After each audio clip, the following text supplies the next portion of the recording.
আসাদুজ্জামান তুহিন প্রতিদিনের কাগজের bureau chief. তো আজকে ও আমার একটা ফোন করার পরে আমার আমি অফিসে আর ওর অফিসে আলাদা হওয়ানে আমার ফোন দিচ্ছে, শামীম ভাই কই আপনি? আমি বলছি আমি অফিসে আছি। কয় আচ্ছা ঠিক আছে, নামবেন বাইরেবেন? আমি বলছি মোবাইলে চার্জ দিতেছি। কয় আচ্ছা ঠিক আছে। এইটুকু করার পরে সে কাইটা দিছে। সে নাইমে আমার অফিসে গেছে।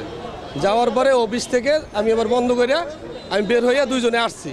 আসার পরে এই জায়গায় রাস্তার মাথায় ও আর আমি একসাথে আসতেছি।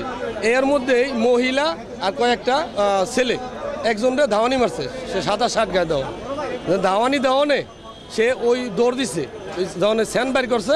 ওই ছেলেটা তো বাঁচার লাগে দৌড় দিছে, তখন ও আমার কাছেই ও হঠাৎ করে পিছ দিয়ে দৌড় দিল। ও আবার মোবাইল বাইর করছে, বুঝতে পারছেন? তো মোবাইল বাইর করে তখন আমি ওরা খুঁজতেছি কই গেল, সব মানে আলজল লেগে গেছে গা, যে কী ব্যাপার ঘুমনে কী হইলো, কেরা ওই যে স্যান্ড ধাওয়াইতেছে। আমি পিছে দৌড় পারি, এদিকে দৌড় পারি। পরে শুনি যে এই জায়গায় আইসা এই দোকানের মধ্যে তারা কোপাইতেছে। তখন আমি ওই দূরে যে ব্যাপারটা কি, তখন আমি তো এখানে আসতে পারতেছি না। তখন আমি সাথে পুলিশের গাড়ি এখানে থাকে, আমি পুলিশের জন্য খোঁজ করতে যাই। না পাইয়া আমি সাথে ভাষণ থানার ওসিকে আমি ফোন করি। ভাই আমি দেখছি, আমি চা বানাইতেছি, পরে ওই ভাইয়াটা দৌড় দিয়ে দোকানে ঢুকছে, আর 5 জন ব্যক্তি রান্দাও চাপাতি আর এই চুরি নিয়ে মানে ওইখানে 2-3টা কূপ দিছে। কূপ দেওয়ার পরে যে আমি বলছি এই ভাই আস্তে ভাই মাফ করে দেন, যারা হয়েছে না হয়েছে পারে মাথার চুত আমার কইতেছে মাথার চুত একটা কূপ মারবো, কূপ মাইরে একেবারে গার পালাই দেবো।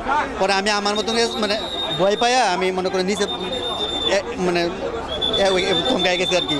পরে কি হয়েছে ভাই আমি আর মনে করেন যে আমি আর 5 মিনিট পর্যন্ত গেলে ওই হ্যানি গেলে মানে বসে আসছিলাম, মানে পরে কি হয়েছে আমি আর কিছু কই যাতাম না বড় ভাই। বিষয়টা কীভাবে নিব ভাই? আসলে আমরা দেখিও পুরো আতঙ্কের ভিতরে আছি। যেমন একটা ঘটনা এইভাবে চৌরাস্তার ভিতরে ঘটছে, কারণ সাধারণ মানুষ চলাফেরা করতে আতঙ্কের ভিতরে থাকে।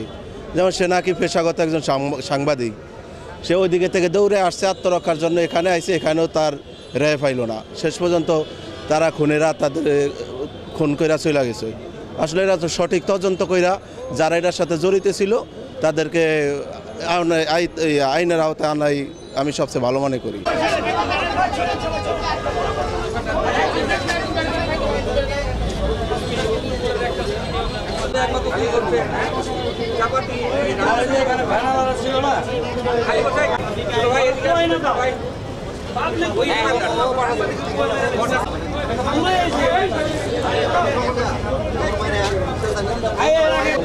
দেশের পরিস্থিতি তো খুব খারাপই। এই চৌরাস্তা মোড়ে এত মানুষের মাঝে যদি কুবাইতে হয়ে যায়, তাহলে মানুষের তো জীবনের কোনো নিরাপত্তা নাই, যে কেউ যে কোনো জায়গায় কুবাইতে পারে।